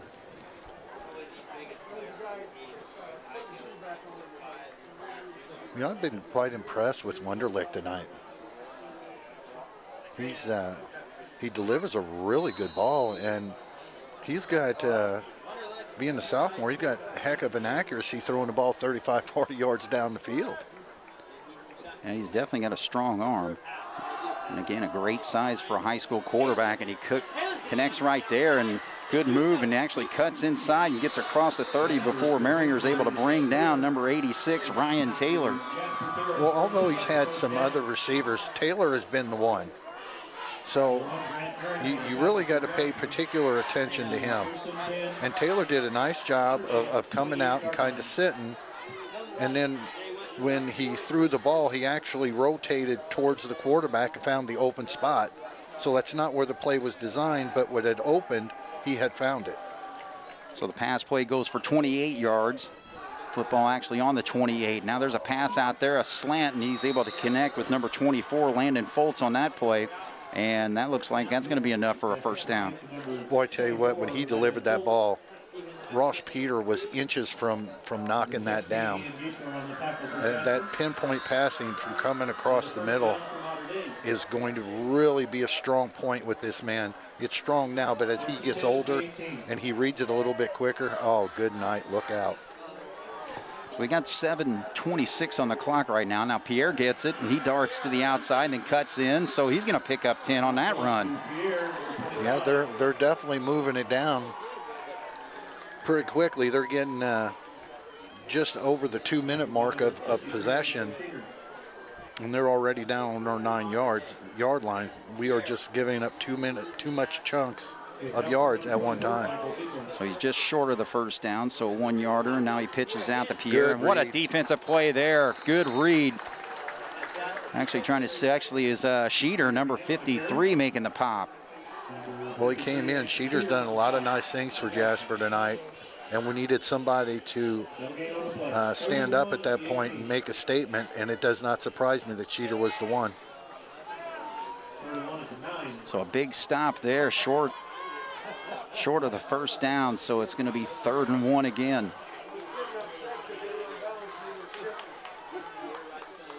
Man in motion to our near side. Now he raises up to throw the football, connects, and he loses it, but it looks like it's going to be recovered in the end zone for the touchdown. So he was able to complete that pass to Ryan Taylor. He made that football move, but then lost the handle. Right there, Landon Foltz gets credit for the touchdown.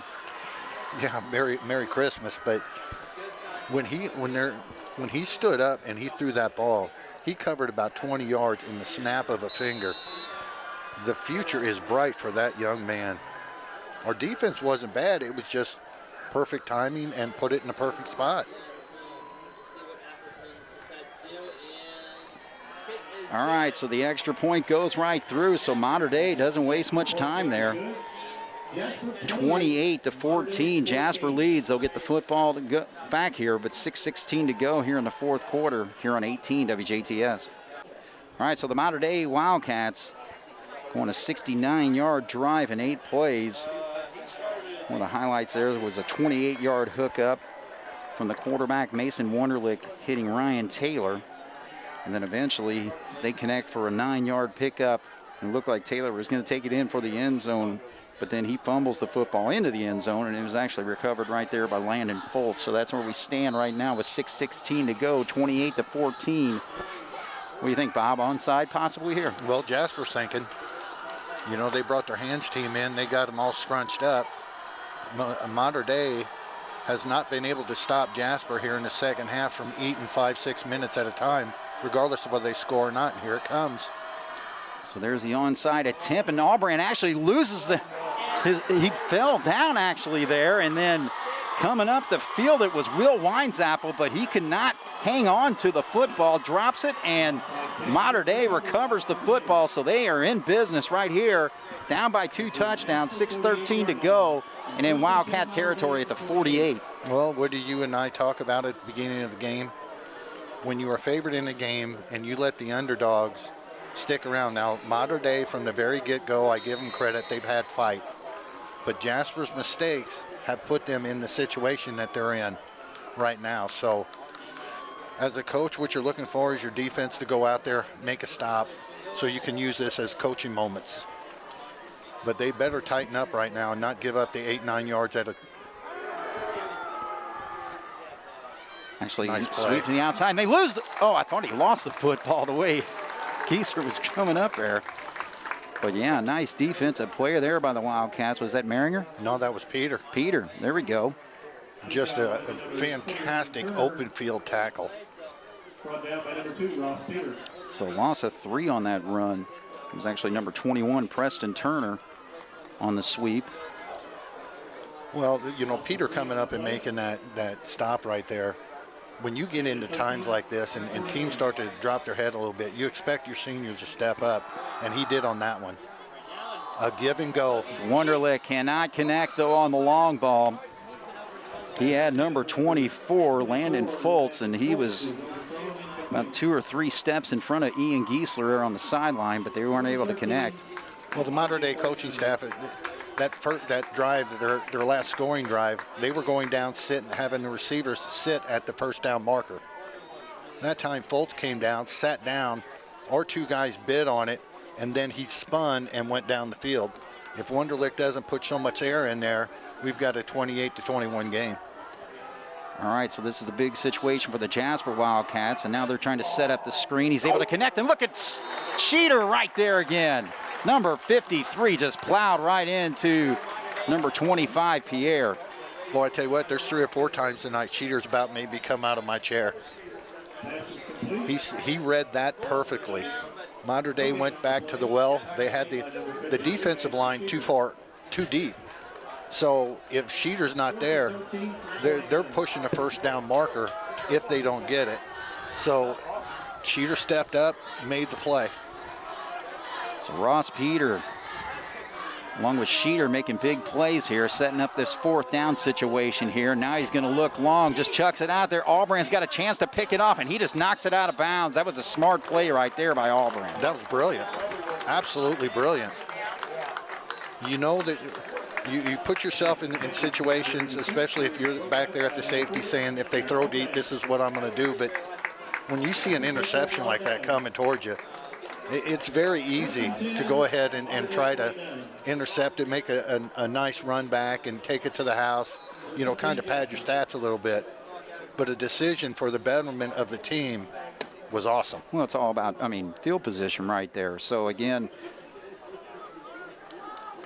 defense doing the job there, getting good pressure on the quarterback, and he throws a long pass that Albrand's able to knock away, but again, Peter and Schneider with great plays. And Dawkins gets it to the left side, and he's able to stay in bounds, so that's the important thing there, but pick up a 5 on that first down play. Yeah, it's so elementary right now. The bottom of the world almost has to fall out for Jasper to lose this game right now, because our history has shown give the ball to Dawkins and just let him get 4 yards, 5 yards, 6 yards, 4 yards. And then all of a sudden, that's when man sees the defensive backs and the linebackers cheating towards Dawkins, and then he pops out. But first down here, eat the clock. So clock drops down to 3:59. We're inside of 4 minutes. And Dawkins continues forward there and gets to the 41-yard line. So 3rd down and short we'll be facing here. What they used to say back in the day, 3 yards in a cloud of dust? Yep. Well, on this new field, you're not going to see so much dust, but, you know, that's the principle. And when you've got somebody like Dawkins in the backfield, boy, that is a luxury. All right, so milking the clock down. We're at 10 seconds right now on the play clock. 3:20 on the game. Jasper up by 2 touchdowns. Mater Dei with the onside kick recovery, with the Jasper Wildcat defense doing the job, and Dawkins will get the necessary yardage there. 1st and 10 for the Wildcats. Yeah, this is just good old school Jasper football right now. We've got a lead. Let's eat it up. This is what we're doing, Mater Dei. Try to stop us, and Mater Dei is just not pulling it off. See, Albrand checks out there as the Wildcats will go to the double tight end. Down to 3:01 on the clock right now. 15 seconds on the game. I'm on the play, I'm sorry. By the time he snaps his football, we'll be at about 2:46. Dawkins, left side. Again, just needs to protect that football. And Mater Dei uses one of their timeouts here. So with 2:38 on the clock, when we come back, it'll be 2nd down from the 37-yard line. Wildcats lead Mater Dei 28-14 here on 18 WJTS. All right, so after the timeout, Jasper with the football, 2nd and 9 from the 37-yard line.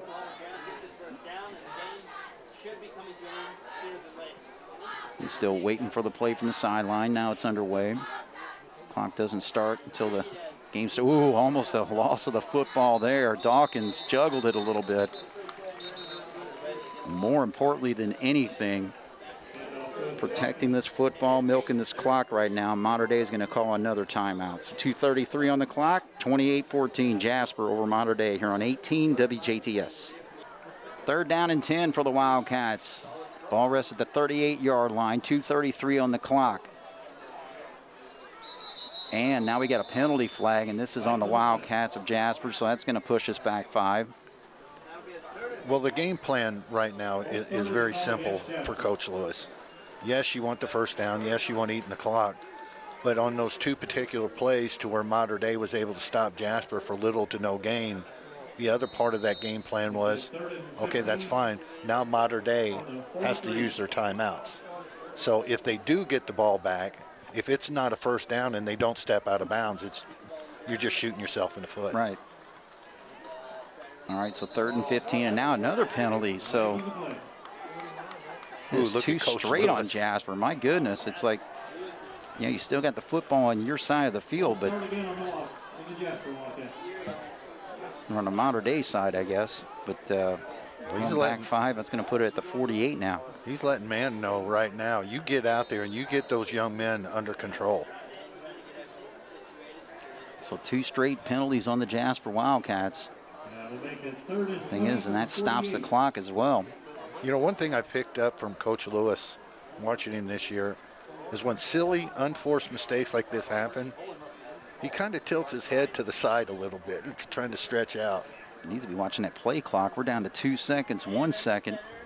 Just gets it underway. Man's looking to throw. Dumps it out there, and now it is picked off. Man tried to throw it over there. I think that was intended for Day. And Mater Dei has intercepted. Oh, man. You want to talk about changing things here quickly. So now the Wildcat defense or did it fall incomplete? Oh, my goodness. So he did not catch it. Okay. Well, first of all, that stops the clock. Yeah. That is the only time this year, and so I guess we're very fortunate to where I can kind of scratch my head and like, why are we throwing in that situation? Right. All right, so the Cats are going to punt here. Man. It's going to be fielded at about the 6-yard line. We got a penalty flag here, so this is probably going to go against Mater Dei, but returns the football. Now we got another flag over there. So 2 penalty flags, and a 3rd one comes out now. That's getting a little chippy out there. Yeah, I think this might be on the Mater Dei player. That was number 13, Alex Money, kind of jawing and getting into it with Albran over there. Well, yeah, he was, but right before that, the first flag we seen come out, Humphrey for Mater Dei, was stretching his jersey. And then the other guy came up from behind and kept a little cheap shotting him in the shoulder pads. And you got any pride at all, and we all know about all brands, they've got pride. They're not going to let you do that. No. All right, so the officials, there's 4 of them over there huddled together trying to figure it out. So one official has the football right there at the 18-yard line. 2:12 is on the clock, so at least for Jasper, that's the most important thing. 2-touchdown lead, 28-14. And making Mater Dei burn their timeouts. So that's why I was a little surprised that we put the ball up in the air. Yeah, man, in that situation, just trying to make a play, but fortunate it was not picked off because it looked like it was right in the breadbasket of the Mater Dei defender. All right, so we got a personal foul. That is, okay, so we got offsetting penalties here. So does that mean, I guess they're going to punt it again? Wow. That's a big break for Mater Dei, actually, because they at least get another opportunity here for number 1 to try to block the punt, but number 2 to get a better return than what they got on the last return. So number 21's back there again. That's Preston Turner.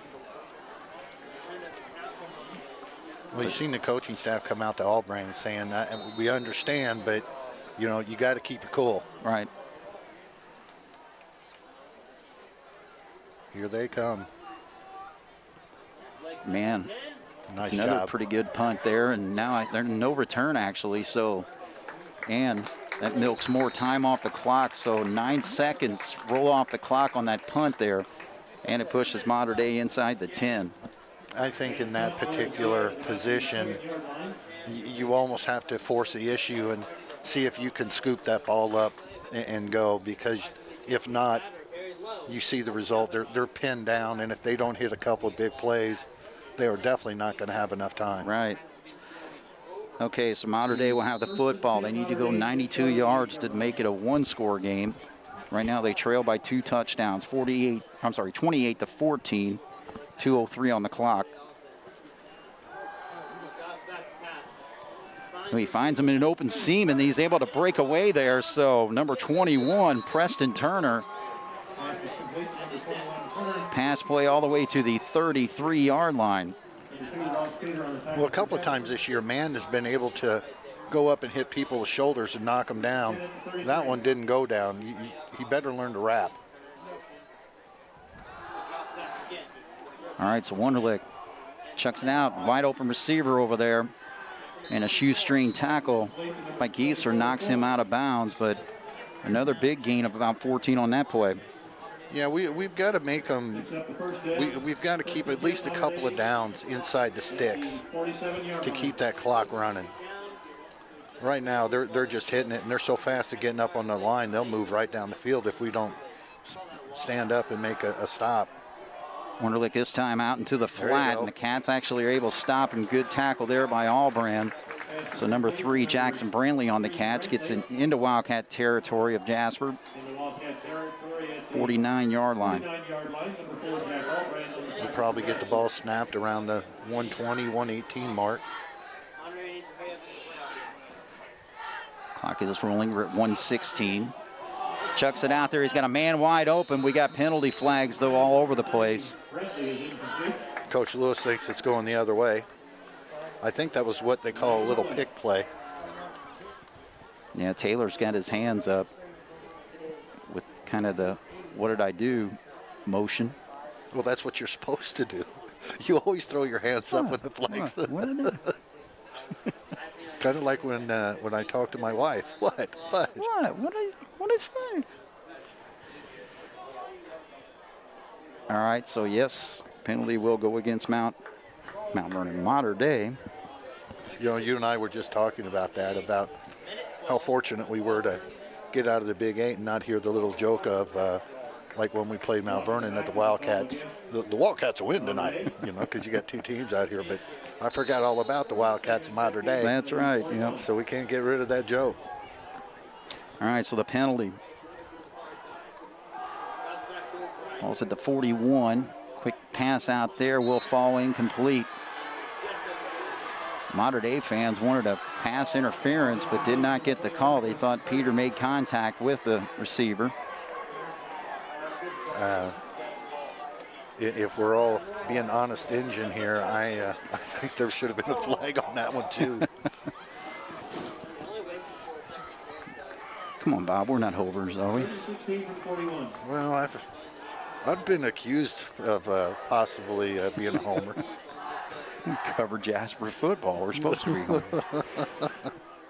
graduates, citizens. All right, so the pass in the middle of the field, chance to pick it off, and that's Blake Mann. Picks it off at the 30-yard line and seals this football game. So,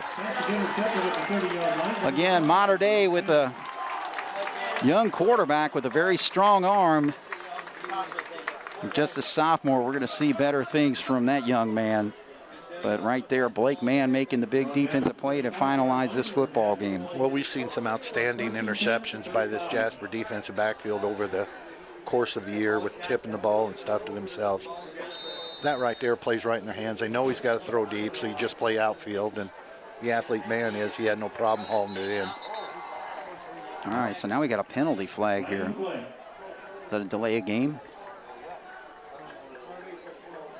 Oh, illegal substitution, I think, against, too many men.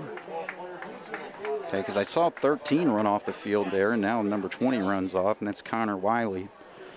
So just 5 yards for Jasper, but again, Jasper just going to finish it out here. They're up 28-14 with just 1 minute to go. So a victory formation there for Mann. He takes the knee. When you said that too many men on the field, it kind of made my heart jump a little bit there, because I had initially thought it was on Jasper. Yeah. And Coach Lewis is not happy with some of the sloppy play Jasper's had. Now, they made the plays when they needed to, but some of that sloppy play, and Coach Lewis wants you to be pinpoint perfect from the beginning to the end. Do not take plays off, and he'll let them know about it. So play clock at 12, game clock at 27. Blake Mann will let it get below 25, and it does. And Jasper, about what I expected, Bob. I mean, when people were asking me before this football game how you think Jasper's going to do, I said Jasper should win. I think it's a 2-touchdown game, and pretty well that's what we saw tonight. Again, Mater Dei, a scrappy football team, and with some young players. We already talked about Mason Wunderlich. You got Joey Pierre, who's a really nice-looking running back, ran for the touchdown that they scored early in the third quarter there, and I'm just impressed with, basically the grit of Mater Dei, but I think Jasper just too strong for him this year. Well, yeah, and although Jasper's made a few mistakes, Mater Dei shot themselves in the foot, but when you have a Coach Gable over there, you were talking about in the Bossy game about them playing, going for tradition, trying to get those guys to buy in. Mater Dei has tradition. They have bought in. And Coach Gable has taken wrestlers to the state. He's had wrestlers win individual states. He's won team state championships. He's done the same thing with the football team. So when you have a leader like that come in, you know that you're going to have a gritty team. And this is what I expected from Mater Dei, a big fight. Well, and I tell you what, when Mater Dei scored the touchdown to make it 28-14, they set up the onside kick, and just an outstanding kick by the kicker there. Jasper had a couple chances, but Albran fell down, and then Will Winesapple couldn't hang on to it there. But, but what I thought was just huge in that situation is that the defense just really stepped up and basically, 4 plays and they were out. Well, and the big play on that defense was Schneider coming up and putting the hammer down. Mm-hmm. Peters tonight, Maringer tonight, Schneider tonight. We've been calling their numbers quite a bit. When Jasper needed the big play, more often than not, they got it. Mm-hmm. Now, because of they're putting the ball on the turf, you said they had 2 fumbles lost, but they had 2 others put down on the turf. Right. So if that doesn't happen, this game's a little bit stretched out. But, even at that point, even if the score stretched out a little bit, what you said about Mater Dei is true. They're gritty, and they will fight you to the very end. So it was a good win for Jasper. They ran into some things they haven't seen this year, and they responded well. Well, the thing is, it's pretty well a Jasper Wildcat win as far as a workmanlike effort. I mean, again, running the football, and, there weren't any spectacular runs. In fact, I'm just trying to see here if we had many runs longer than maybe 14 yards all night. But, obviously that one drive where the Wildcats took a 21-7 lead, that big pass play where Connor Foley found an opening, a nice over-the-shoulder catch from Blake Mann. So that was a 27-yard gain there. But, I mean, I just look at the numbers, and it's like 9, 7, 7, 5 yards, 9 yards here. I mean, it was just, just getting the job done for the most part.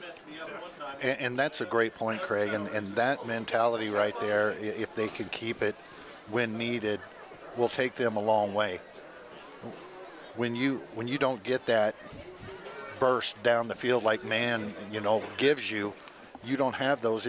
You show your fans you have the ability to play either side, either just 3 yards in a cloud of dust, or we go deep downfield. So Jasper's handling it, pretty decent, no matter what the game coming towards them. If the defense is stunting and they've got to go short or they go long, they're able to do both. Right.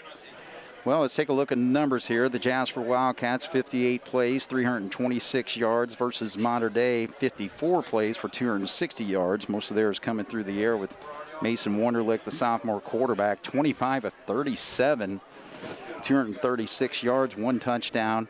Was sacked a couple times tonight, and had the 1 interception at the end of the game there.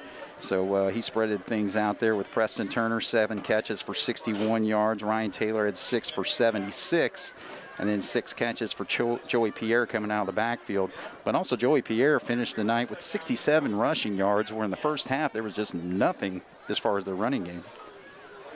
Grit, just like you said, that little running back, his lateral movement, but even when he got hit, he had not the size of Lance Dawkins, but he sure in the heck had the attitude. Mm-hmm. And there was a few times he took some guys 2-3 yards down. He just kept pounding and kept pounding, kept pounding. Of course, that was opened up by their quarterback being able to throw the way he was winging it around. Mm-hmm. He had several guys on these deep outs open and just put a little too much air underneath it. Right. So Mater Dei's future is bright. They're going to be able to put that running game with that quarterback, mm-hmm. and they're going to cause some headaches for some teams for years to come. Right. Blake Mann led the Wildcats with 133 yards on 21 carries. Lance Dawkins 24 carries for 114, and he earned a lot of those yards just by keeping his head low. And let's see here. So Dawkins scores 2 touchdowns. Mann scores 1. And Mann was 4 of 6 passing. And the big play was that 27-yard hookup with Connor Foley. But also hooked up with Berger for a touchdown as well. The catch by Foley just still, when I close my eyes and I go back to it, to be in full stride and reach over your shoulder and stretch as far as you could possibly stretch. Foley and take it in the end zone is awesome. But Foley had a heck of a catch here coming across the 30 going towards the Mater Dei side. Penalty brought it back. Right. But that was a heck of a snag. Yeah. And when you can get a receiver that all they got to do is put it in his area. The big boy will go get it. Yeah, that is a luxury teams would kill to have. Especially when you get in situations when you're down by the goal line and all that, just little jump ball situations. They'll be looking maybe for those situations coming up here in the big games they have. So, and let's give hats off to the defense tonight. I mean, just an outstanding job. Ashton Sheeter led the Wildcats with 7.5 tackles, and Ross Peter had 5. Michael Beekler had 5.5 tackles. So all those guys just doing a great job all night. Well, with Sheeter, when you say you had 7.5 tackles, that was 7.5 painful tackles for the guys in the white. But it shows you that we have multiple players willing to do whatever it takes to get the W. So the never say die attitude that Jasper rolls out, regardless of whether it's their specialty teams or their offense or defense, it can really take this Jasper team a long, long way. It really can. All right, so the Jasper Wildcats stay atop the Southern Indiana Athletic Conference with a 5-0 record now, beating Mater Dei tonight, 28-14. Mater Dei drops to 1-4. Now it gets tough for the Cats as they have to hit the road. 3 trips down to Evansville Central, Castle, and North in the next 3 weeks, and that Central game's lining up to be a huge one next Friday night. Yeah, I was very interested and tried to talk to a few guys and see how the Wright Central game turned out. Usually that's a head knocker regardless of, Central's ranked so high and Wright's isn't. Throw those out the window. Right. When those two teams get together, it's usually a head knocker. So, and it was at the Wrights Bowl, so anything's possible down there. But yeah, it is going to come down to, in my opinion, North, Central, or Jasper. Right, those 3 teams. All right, well, great job, Bob, and you enjoy your vacation. We'll miss you next week, but we'll keep you informed on how that football game's going as we're calling it next Friday night. Well, I had to make a decision. Do I want to sit by a pool with a beverage in my hand or sit here and talk to you? As the weather's getting cooler, actually. Yeah, sorry, man, you lose out. All right, no problem. All right, so for Bob Welp and Jeremy Markos on the video, my name is Craig Schneider. Jasper beats Mater Dei 28-14 here on 18 WJTS. Good night. This has been an 18 WJTS presentation of Jasper Wildcat football.